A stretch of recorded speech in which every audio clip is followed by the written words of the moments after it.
for coming. What we're going to be talking about today is the use of infographics, and more particularly the use of infographic resume tools, and how they can be utilized as engaging class activities, but also providing evidences of things that can be very useful for students to take moving forward for career pursuits and so forth.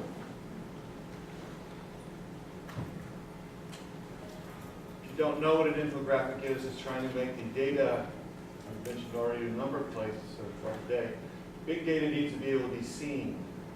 And one of the issues is that for many people, if they haven't done it, is how do you make a good graphic that is interesting and observable for somebody else to want to actually look at your data. If you're wondering about how long the word has been around, it hasn't been around that long. It did show up in the 1940s, and then it came back again in the 2000s. In other words, these are infographics.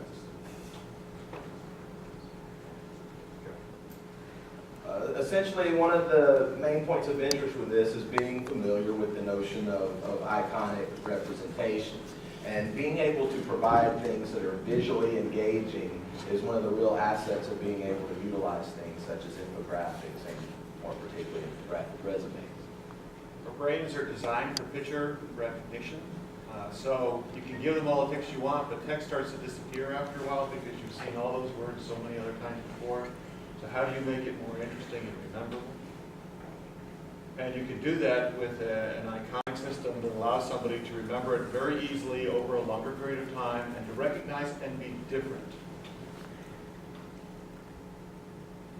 And that was really one of the real points of interest for the use of infographic resumes moving forward from the old concept of the traditional 1- to 2-pager resume. And by being able to have something that's more visually appealing, more engaging, and quite frankly, in a more impactful way, being able to tell more about yourself. So that was one of the things that's really of interest in me wanting to pursue this further in terms of sharing this with my students and exploring this in different avenues and trying to use this as an engaging class project. And even going further than that, and kind of analyzing some of the different aspects that people have utilized these tools and what they're able to achieve from the implementation of such tools. So this gets to, I guess, a societal change. You start thinking about it. Most of us probably grew up with the old system. You have your resume submitted and that's it. Today, if you don't have a landing page, a linking page, a page that's about me page, a website, something else, you're probably not going to get the job anymore. So you want to make it so it's easy enough for someone else to understand. You want to get the story across about whatever it is that you're trying to tell. One thing that I know that I always have trouble teaching my students is make sure you get the right colors. They sometimes get a little off with their colors, and they also can make it a little too complicated. So ideally, this is what your graphical display should do and come across. You should have all this kind of information. I know it's a lot. I'm not going to read it. But you want it so that when someone's looking at it, they're getting the idea of what you want to tell them, and you're putting it in such a simple enough form so that when they look at it, they understand it very easily. That's like if I'm using a money symbol to show money instead of just numbers and something else. It can also get a little off, but it should be fun. For instance, this was my end of the year report that I turned into my chair for how did I do last year in terms of what I had to have for my teaching, my scholarship, and my service. It kind of came back to me, so I turned in a long-page document instead.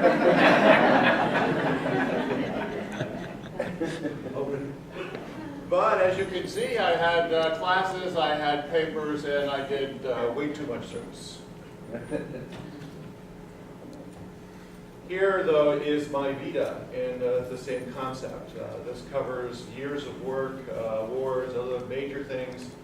Not everything that goes in my vita, of course, but it does have a lot of that same information, and realistically, you can look at this, and you've got this in less than a minute, versus if I handed you my 28 pages, we would be here for the next 15 minutes waiting for you to get through just that part.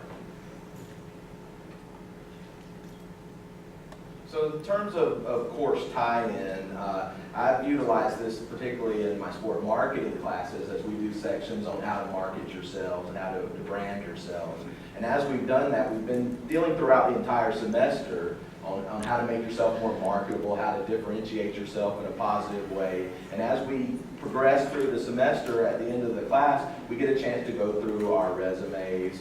We get to develop infographic resumes. We get to look at different issues and items that we can incorporate and get a chance to comparatively look at other classmates and see kind of what are some of the themes that they're following, what are the characteristics they're trying to accentuate, and so forth and so on. And there's a variety of different infographic resume tools that can be utilized. I've played around with a lot of different ones in preparation for class. I know in the spring I did one where we used something called Review, re.vu, and you can go to that website, set up your infographic resume, you can develop it. It gives you various options on what you can include or not include. And also one of the real benefits of that too is that you can attach your traditional resume or your traditional vita to that if you like. So for example, I made mine up, and when I made that, I was able to put my CV on there as well.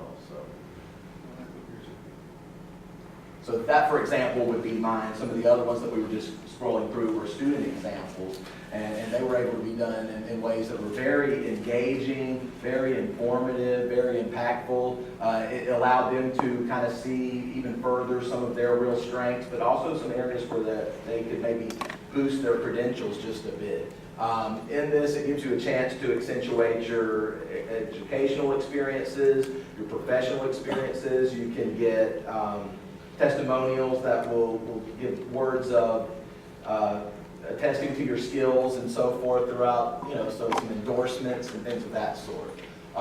For my particular review infographic resume, for example, like I said before, I can include my vita as well. So my, whatever it is, 28-page vita can be incorporated as a PDF that people can get, and they can go through that, and they can see all the particulars and details, or they can see my infographic and get the snapshot that says, hey, I've done X amount of articles, X amount of chapters, I've worked with this, I've worked with that, I've started this, I've started that. And when it's all said and done, it can give you a very complete view into what individuals can bring to the table. No longer is your resume or whatever you're turning in the only thing you look at. Even everybody who's hiring somebody, when you're putting forth your application, they're just going to search for you and see what they can find. So the question is, are you white bread? And boring? Are you an interesting shape? We spent a lot of time looking for engaging pieces of bread. That was the winner.